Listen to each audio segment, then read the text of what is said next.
Olho a Olho, com Cida Campos.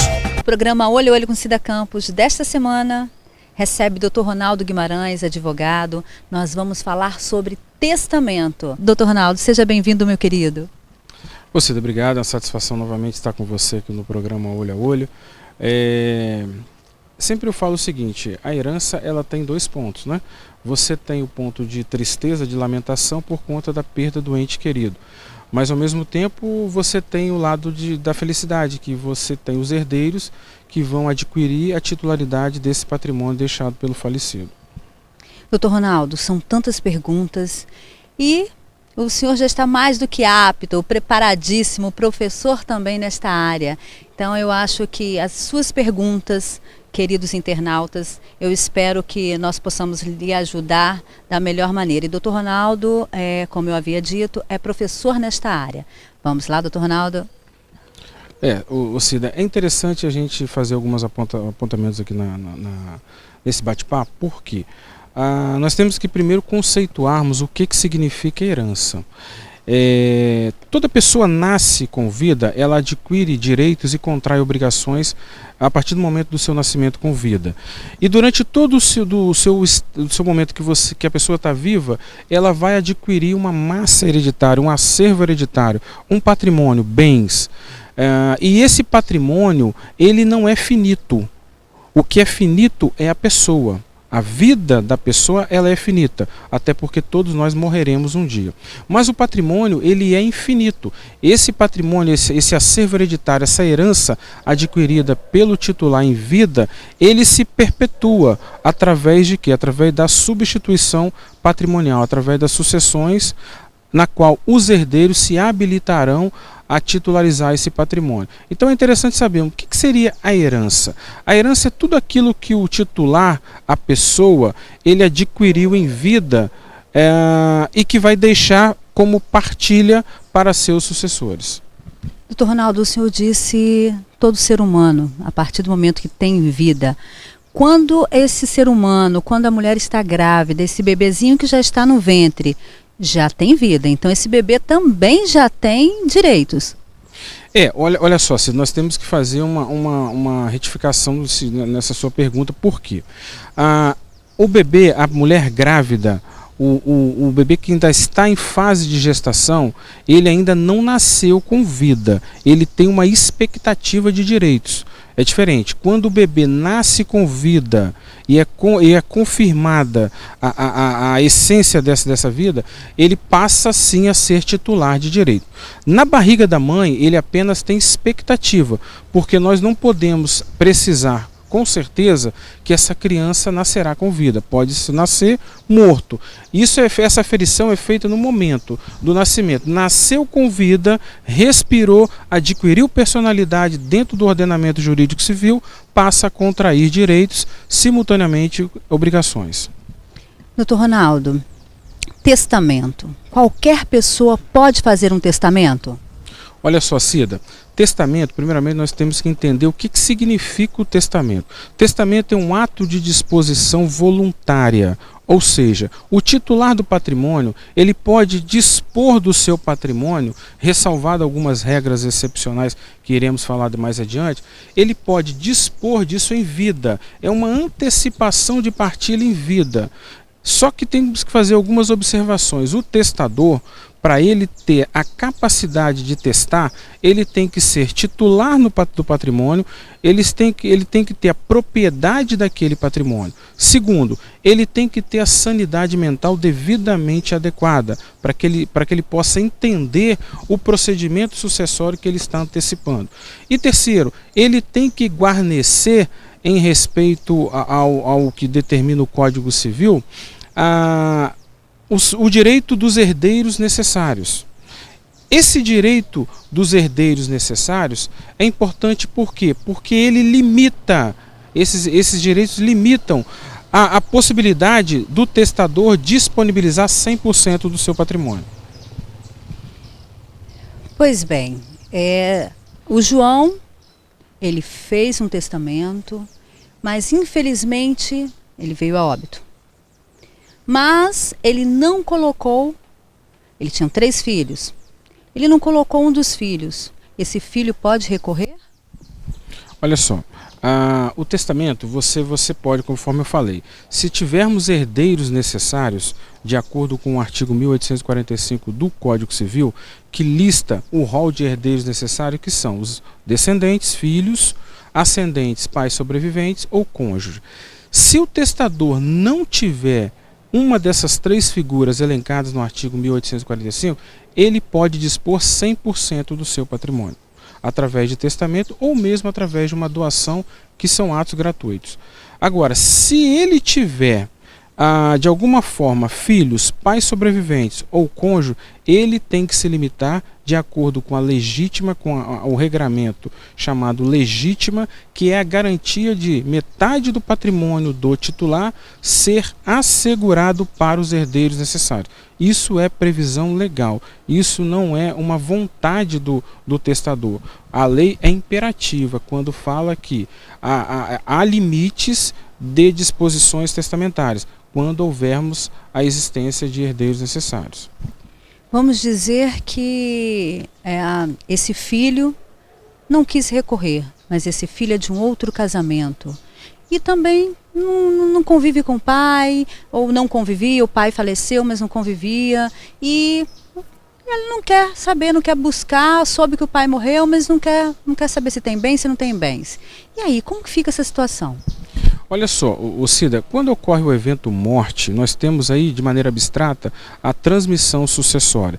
Existe um período nesse processo sucessório chamado de período de jacência, que é o período de espera.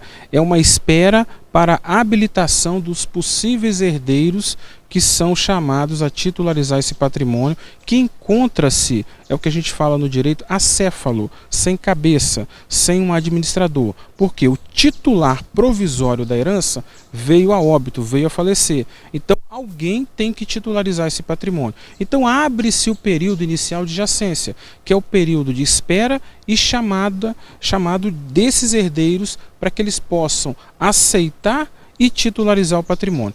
Caso um dos herdeiros não tenha interesse em aceitar esse patrimônio, aceitar a parte que lhe compete no acervo hereditário, ele pode renunciar a esse direito. Porém, essa renúncia, ela obrigatoriamente tem que ser expressa via cartório, com todas as formalidades e solenidade. Por quê? Porque você está abdicando, renunciando um direito que a lei te dá, bem como a Constituição lhe garante, no patrimônio deixado pelo falecido. Os herdeiros, eles são obrigados a pagar dívidas, se acaso tiver a pessoa que deixou a herança? Olha só, a princípio a gente tem que entender que herança engloba tudo, Cida. Engloba todo o acervo que o titular adquiriu em vida, inclusive as dívidas. Tem os bens, os direitos e as obrigações. Esses três conjuntos formam o que a gente compõe a herança, o que compõe a herança: bens, direitos e obrigações. As dívidas estão inseridas dentro das obrigações. Ou seja, se o cara morreu e deixou dívida, o certo seria o quê? E o que a lei prevê? A quitação, o adimplemento dessa dívida e o partilhamento da herança líquida. Se isso acontecer depois do partilhamento, cada herdeiro, na sua proporção do patrimônio que lhe foi conferido, será obrigado a quitar essas dívidas. Inclusive, isso há previsão legal no Código de Processo Civil e no Código Civil. Então, repetindo, você, se recebeu um patrimônio e esse patrimônio, de alguma forma, ele serve para quitação de uma dívida e essa dívida não foi paga antes da finalização do inventário, por exemplo, você assume na proporção da parte que lhe confere o pagamento desse débito. Então esse ditado popular de morto não paga dívida, isso não existe? Sim, olha só, isso não existe, porque de alguma forma, conforme eu te falei, o que compõe a herança? A herança é composta de bens, é composta de direitos e é composta de obrigações. Então, as obrigações englobam as dívidas. E essas dívidas são feitas pelo morto. são contraídas pelo morto em vida e elas acompanham o acervo hereditário que está sendo distribuído para os herdeiros. Então, o certo e a orientação que é dada é o seguinte: faça-se o levantamento de todas as dívidas possíveis deixadas pelo morto. Quita-se as dívidas. Quitando-se as dívidas, distribui e partilha aquilo que sobrar. Nós vamos para o intervalo e voltamos já já. Volte comigo. Olho a Olho, com Cida Campos. Doutor Ronaldo, o casal que não teve oportunidade ou não quiseram se casar legalmente, a companheira ou o companheiro tem direito à herança? Olha só, Cida, é interessante a gente deixar bem claro que cônjuge e companheiro, apesar de sempre que fala-se do cônjuge, interpreta-se que o mesmo benefício do companheiro, mas nós temos que fazer algumas diferenciações aí. Por quê? O cônjuge, você tem o matrimônio contraído dentro de um cartório de registro civil através de uma certidão de casamento. Lá serão estabelecidas várias obrigações e vários direitos. A questão do companheiro, existe um artigo no Código Civil que deixa bem claro que o companheiro e a companheira são herdeiros legítimos, ou seja, são aqueles herdeiros agraciados pela lei. Existe um dispositivo legal dentro do Código Civil que fala que o companheiro e a companheira, entre si, a eles são resguardados os direitos de herdar aquilo que foi contraído de patrimônio na constância e na vigência da relação de união estável. E é importante deixar bem claro aqui, Cida, que essa união estável ela tem que ser devidamente reconhecida no cartório ou perante o órgão judicial, para que você tenha a formalização dessa convivência semelhante à convivência marital. Então quer dizer que se o João, a Maria, eles estão morando juntos há 10 anos, 15 anos, 6 anos, não tem documento no cartório, não tem nada. Só no mesmo travesseiro. E aí? Olha só, aí funciona o seguinte, porque o artigo lá do Código Civil, 1790, estabelece exatamente essa questão do direito de herança e de adquirir a titularidade do patrimônio envolvendo as figuras dos companheiros. Então, o que estabelece a lei? Para você ter uma união estável, você tem que ter o quê? Ânimos de constituir uma família, você tem que ter uma relação não eventual, você tem que ter uma relação pública e duradoura. São esses e outros requisitos que confeccionam o status de união estável. E aí você passa a ser um convivente, um companheiro. Agora, se você não oficializa isso através de uma escritura pública de união estável, você fica, vamos colocar assim, de maneira clandestina. Não é que você está vivendo uma relação de amantes, mas você está clandestinamente perante a lei. O que seria ideal fazer? Você buscar um cartório de registro para que você possa oficializar e legalizar essa sua união estável através de uma escritura pública que vai lhe dar o mesmo direito como se casado fosse. Ou, em último caso, você buscar as portas do Poder Judiciário para que o Estado juiz, através de uma audiência de justificação, possa justificar e possa reconhecer essa união estável sua. E o reconhecimento dessa união estável sua vai lhe dar direito tanto na esfera do direito de família, quanto na esfera do direito sucessório. E o casal que não tem filhos, a herança fica para o viúvo ou viúva? Olha só, nós temos que analisar o seguinte, a questão dos filhos, os filhos estão elencados aí no rol dos herdeiros necessários. Se você não tem herdeiros necessários, você tem duas formas de última vontade para você distribuir o seu patrimônio, através de doação ou através de testamento. Caso você não faça nenhuma das duas coisas, o que vai acontecer? O patrimônio que você adquiriu na constância do seu casamento serão distribuídos por inventário. E esse inventário entrarão todos os herdeiros. Primo, tio, sobrinho, todas as pessoas elencadas lá no artigo 1829 do Código Civil. Então, se você não tem filhos, não tem pais sobrevivente e não tem cônjuge, ou seja, você não era casada ou não mantinha uma relação de união estável com ninguém, você pode testar ou você pode doar 100% do seu patrimônio para uma instituição de caridade, para um hospital filantrópico, para qualquer pessoa. Você pode doar ou testar. Você poderá disponibilizar 100% do seu patrimônio. O que limita essa disponibilização desse patrimônio é a questão da existência de herdeiros necessários. Por quê? O Código Civil prevê um acautelamento dos interesses e dos direitos desse rol de necessários. Essa informação é muito importante porque tem tanta gente que não tem noção de que pode fazer o que quiser. O testamento é seu, os bens são seus, mas que existem regras e a lei tem que ser cumprida, né, doutor Ronaldo? Agora, doutor Ronaldo, herança. Herança não é só quem não tem bens, mas também quem tem bens, pessoas que têm posses, também pode receber uma herança, né? Ou não? Não, sim.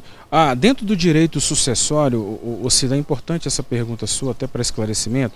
O direito sucessório, ele não discrimina qualquer pessoa por conta de sua condição social. Tanto o milionário quanto a pessoa paupérrima estão no mesmo patamar na condição de herdeiros.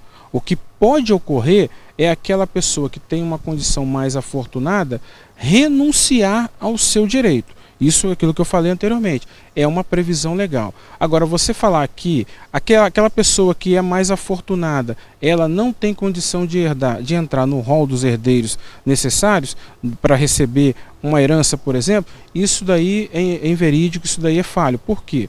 A lei é bem clara, todos são iguais perante o direito sucessório. Inclusive, aquela pessoa que possa estar respondendo um ilícito penal, possa ter cometido um crime. Ele descumpriu uma regra de direito penal, de direito criminal. A partir do momento que esse crime praticado por ele não for diretamente envolver a pessoa do titular do patrimônio que ele vai herdar, ele entra na mesma condição daquele que não cometeu um crime perante a esfera. Doutor Ronaldo, o casal resolveu sair, fazer uma viagem ou a caminho do trabalho, aconteceu um acidente. E aí a gente num bate-papo fora do ar, o senhor falou uma coisa que eu fiquei assim impressionada. Tem horário, por exemplo, aquele casal faleceu, veio a óbito. E aí o senhor comentou, né, que dependendo do minuto, quem morreu primeiro, que recebe a herança. Me explique isso melhor e vamos explicar isso para o mundo. Na verdade é o seguinte, Cida, existe uma forma sucessiva, ela é muito simultânea e imediata. Por conta de frações de segundo, uma pessoa pode adquirir o patrimônio de uma outra pessoa. Por exemplo, no casal que você falou, que não tenham filhos. São casados e estão viajando, por infelicidade acontece um sinistro, um acidente que vem a óbito, não consegue se identificar quem morreu primeiro. Normalmente tem um costume dentro aí da relação médico-jurídica da figura da comoriência, que são o quê? A morte simultânea. Eles estipulam a simultaneidade na morte para facilitar esse partilhamento. Por quê? Se a gente for analisar friamente, se a mulher sobreviveu 1 minuto após o falecimento do marido, ela adquiriu nesse 1 minuto condição e legitimidade de titularizar o patrimônio do marido. Em 1 minuto ela adquiriu essa legitimidade, essa capacidade de recebimento, e ainda que ela venha a falecer depois, ela passa a ser o autor da herança para transmitir para os seus herdeiros. Então, quando você não consegue identificar quem morreu primeiro, coloca-se uma simultaneidade de morte, fica mais fácil na hora do partilhamento. E aí divide em partes iguais para as famílias. Sim, dependendo do regime que eles contraíram, núpcias, casamento, será feito dessa forma. A vantagem disso é que evita-se qualquer tipo de discussão, porque quando se trata de patrimônio, Cida, quando se trata de partilhamento de herança, de bens, de disponibilização daquilo que mexe mesmo com as pessoas, que é dinheiro, carro, fazenda, isso tem que ser feito de maneira bem detalhada, organizada e transparente para evitar esse tipo de conflito. E acaba tendo muita briga mesmo. O senhor deve pegar, assim, coisas absurdas, né, nesses tribunais por aí, né? É interessante que a gente passa por cada situações, e eu falo até isso dentro de sala de aula com meus alunos, alguns exemplos práticos que a gente traz para dentro da sala de aula, que é interessante você fazer essa pincelada aí na parte prática. Porque, na verdade, Cida, as pessoas têm que entender que quem morre é a pessoa, não é? A pessoa corpórea. O patrimônio, ela não pertence infinitamente àquele falecido. O patrimônio tem que ser repassado. A busca pelo novo administrador, pelo novo titular do patrimônio, ela tem que ser constante para que possa perpetuar essa relação patrimonial. Nós vamos para o intervalo e voltamos já já. Voltem comigo, viu? Olho a Olho, com Cida Campos. Doutor Ronaldo, como que eu faço para descobrir se o meu companheiro, ou se o meu pai, se o meu tio, a minha mãe deixou um testamento? Cida, olha só, o testamento, ele é um ato personalíssimo, né? Ou seja, é inerente à pessoa do titular. É um ato subjetivo, é um ato intransferível. Eu não posso testar, por exemplo, pela minha esposa. E aí o que acontece? Nós temos 3 formas de disposição testamentária. Primeira forma, a mais frágil e a menos recomendável, é a forma particular, é aquela que você guarda debaixo do colchão. Pode vir uma enchente, pode vir um incêndio, pode vir um herdeiro que não esteja agraciado por esse testamento e danificar e sumir com o testamento, e você fica comprometido em sua última vontade. A segunda e terceira forma de testar são as mais recomendadas e mais seguras, que são o testamento público e o testamento cerrado ou fechado ou lacrado. Qual é a diferença do testamento público para o cerrado? O testamento público, como o próprio nome já diz, todos os herdeiros que tiverem interesse em ter acesso a essa disposição testamentária pode buscar a serventia, pode buscar o cartório em que esteja alocado esse documento e ter acesso à disposição. Ele não pode fazer nada, não pode modificar, não pode alterar, não pode questionar, até porque é um ato de última vontade do titular, mas ele pode ter acesso. Agora, o testamento cerrado, essa facilidade é proibida. Ou seja, o nome é lacrado por conta de que somente o testador e o oficial de cartório que tem acesso a esse manuseio dessas disposições testamentárias. Então, como é que você vai ter acesso? Se de alguma forma você tiver uma desconfiança de que seu parente tenha lavrado um testamento público ou cerrado, você vai ao cartório. O público você vai ter acesso, o cerrado não. E o particular, caso você encontre. Vamos dizer que o João, ele fez o testamento e deixou debaixo do colchão, como o senhor comentou. Mas, infelizmente, ninguém descobriu. Como que esses herdeiros podem saber a vontade daquele falecido? Olha só, Cida, como eu falei, o testamento privado ou particular é o mais frágil, menos recomendado, justamente por conta disso. Podem acontecer situações inesperadas em que o documento onde está declarada a última vontade do testador possa desaparecer, danificar. E aí como é que fica? Se ele não for levado à autoridade judiciária para que ele possa ser aberto e confirmado, ele perde valia. E aquilo que foi supostamente testado volta para o montante, volta para o acervo hereditário para ser distribuído através de inventário, através da sucessão legítima. Então é muito interessante deixar claro para os seus telespectadores o que quer lavrar um testamento? Primeira coisa que você tem que fazer, procure um profissional da Defensoria Pública ou da Advocacia para que eles possam te orientar conforme os regramentos dentro do Código Civil e dentro do Código de Processo Civil, para que você possa ter segurança e para que a sua última vontade seja respeitada quando você vier a falecer. Doutor Ronaldo, é caro para quem quer fazer um testamento? Não, o testamento e a doação são situações, são procedimentos, Cida, gratuitos. Ou seja, não há questões financeiras a ser disponibilizada para que você possa guarnecer e resguardar a sua última vontade. Tanto a doação quanto o testamento, que são antecipações aí de partilha, são atos e procedimentos gratuitos. Doutor Ronaldo, qual é a diferença? Testamento, partilha e inventário. Olha só, testamento, conforme eu te falei, é um ato personalíssimo, é um ato revogável, subjetivo do titular do patrimônio, na qual ele coloca em vida, ele antecipa em vida como ficaria a partilha do seu patrimônio. Ou seja, ele declara como última vontade como ele gostaria que fosse feito e terá que ser respeitado após o seu falecimento em relação ao seu patrimônio. Inventário é um procedimento judicial contencioso que busca o partilhamento e a divisão desse patrimônio perante os herdeiros. A partilha seria especificamente a divisão patrimonial daquilo que foi adquirido em vida pelo titular. O senhor comentou que a qualquer momento a pessoa que fez o testamento, se ela estiver viva, ela pode mudar a qualquer momento sem problemas, né? Sim, sim. O testamento ele é revogável, né? Essa revogabilidade, que é uma característica inerente ao ato de disposição testamentária, e só vai ser condicionada à questão da sanidade mental, da titularidade patrimonial e, se houver herdeiro necessário, esse acautelamento de 50% do patrimônio. Ou seja, essa revogabilidade que o testamento possui é o que dá ao titular a possibilidade dele trocar o testamento, alterar o testamento, acrescer no testamento, diminuir no testamento. Mas existe uma observação a ser feita, Cida, que aquele testamento que foi revogado, que foi alterado, aquele anula-se.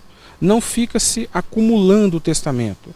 Quando aquele testamento revogado ou modificado, ele acaba e dá início a um novo testamento. Muito boa explicação. Doutor Ronaldo, vamos dizer que o Pedro ele deixou um testamento guardado com alguém. Você só vai abrir esse testamento, só vai entregar depois que eu falecer. Faleceu, mas essa pessoa que segurou, que guardou esse testamento, não entrega. E aí, como que as pessoas, como que os familiares, como que a pessoa vai ter acesso se vamos dizer que ele não fez no cartório, não registrou, não procurou um advogado. Aquele particular, mas que não guardou debaixo do colchão. Mas deixou com uma pessoa específica para ler depois que ele morresse. Mas isso não foi feito. E aí? Olha só, Cida, isso daí é típico de uma situação do testamento privado mesmo, testamento particular. Ou seja, a figura do cidadão que estava com a proteção e a segurança desse testamento e com a obrigação de apresentá-lo caso o titular que o fez viesse a falecer, fica uma coisa fora da relação jurídica. Por quê? Ele fica obrigado a apresentar, só que ele não obriga, não é obrigado a apresentar. Por quê? Não tem uma fé pública, não foi ao cartório, não foi a serventia.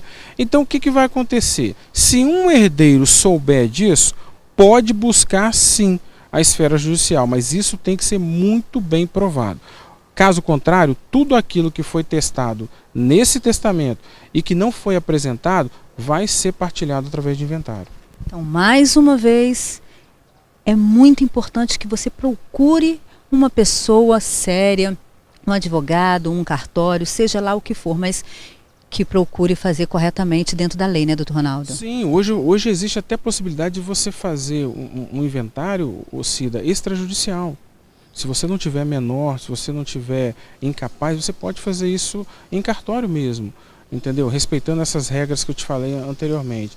É sempre recomendado, Cida, a busca por uma orientação um profissional, tanto da Defensoria Pública quanto da Advocacia. Nós temos em Cachoeiro vários profissionais qualificados para isso. Nós temos lá no quadro de defensores públicos vários profissionais qualificados para isso, para que o cidadão que queira antecipar em vida a sua partilha possa ter o seu direito. É um direito dele ter antecipadamente o seu patrimônio devidamente dividido. É um direito dele e que tem que ser respeitado.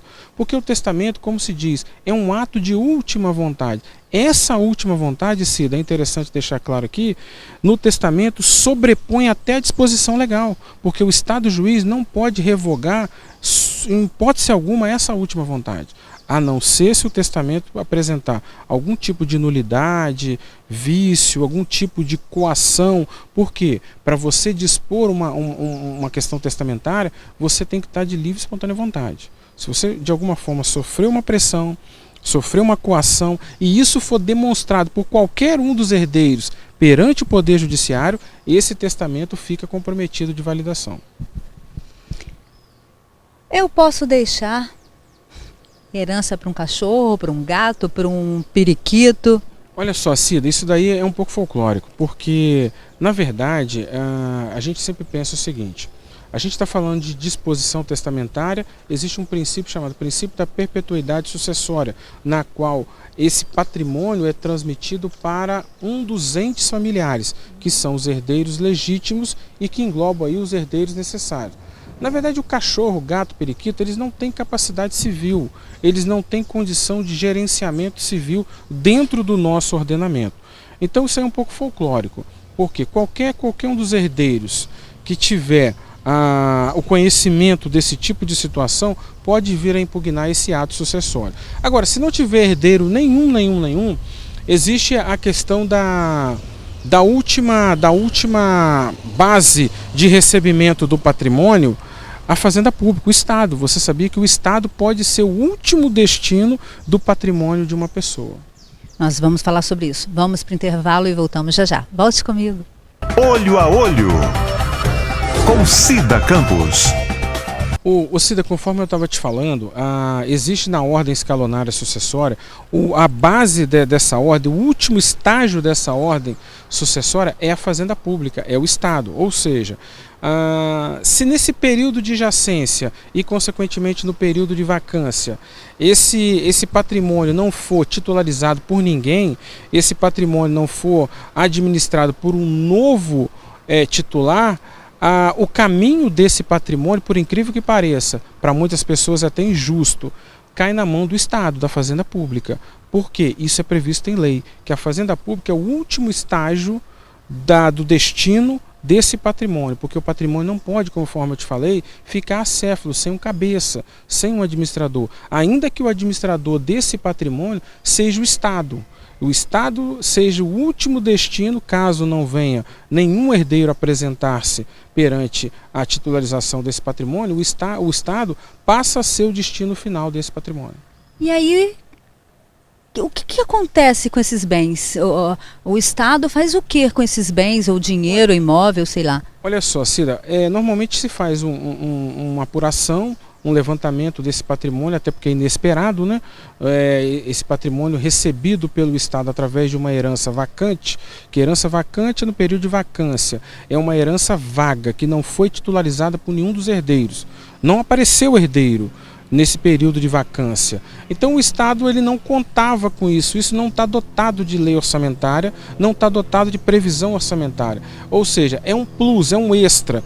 Mas normalmente tem um decreto que diz que esse Estado pega esse patrimônio e o destina para fins sociais, para a área de educação, saúde, esporte, essas áreas com conotações de parte social. Por quê?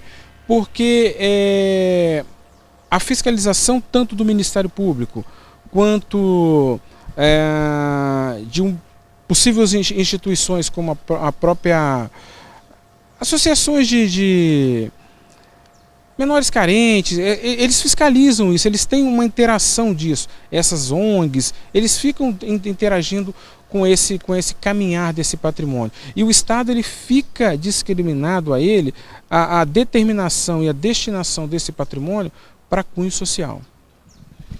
E eles não podem, de maneira alguma, o Estado não pode, entrou esse extra aqui, eu não esperava isso, pegar para ele.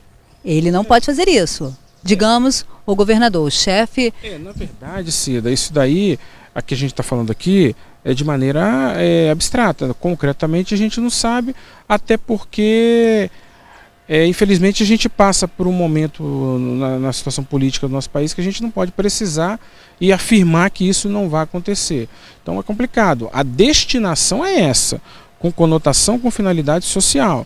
Agora, se vai ser cumprido assim, cabe às instituições aí responsáveis pela fiscalização do cofre do Estado a operacionalização e acompanhamento desse patrimônio. Ficar de olho. Doutor Ronaldo,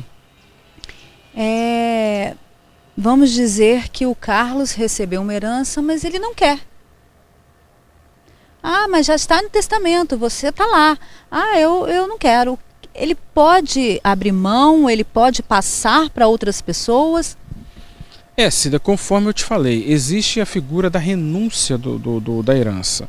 Essa renúncia da herança, e deixa eu só pegar carona nisso que você está falando, essa renúncia, Cida, é interessante a gente entender que essa renúncia, ela tem que ser renunciada para o herdeiro na mesma linha e no mesmo grau de parentesco. Exemplo, para ficar bem claro, José tem 2 filhos, João e Mateus. Só que João tem um filho chamado Pedro. José, que é o pai, morreu. Ou seja, a herança que está sendo distribuída é de José, que vai passar para os 2 filhos, no primeiro grau, no mesmo nível equivalente sucessório.